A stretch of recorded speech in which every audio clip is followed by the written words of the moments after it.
1 in 3 women in America lives in a state with a Trump abortion ban. This includes Georgia and every state in the South except Virginia. Think about that when you also combine that with what we know has been longstanding neglect around an issue like maternal mortality. Think about that when you compound that with what has been longstanding neglect of women in communities with a lack of the adequate resources they need for health care, prenatal, during their pregnancy, postpartum. Think about that. And these hypocrites want to start talking about this is in the best interest of women and children. Well, where you been? Where you been when it comes to taking care of the women and children of America? Where you been? I think that's an extremely fair question, Kristen. Where you been? I hear that and I just think yes, because it's so hypocritical to hear these mostly white male politicians telling us as physicians, and I know we're going to get into this, that we're doing a bad job taking care of our patients and that that's the problem. When in reality, we know that we weren't doing a good job before abortion bans because of so many of the restrictions and so many of the underlying problems with our medical system.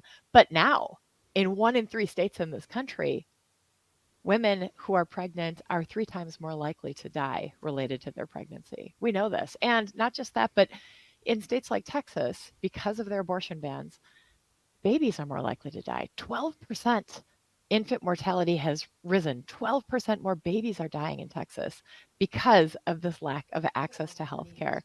And they want to turn it around and make it about us.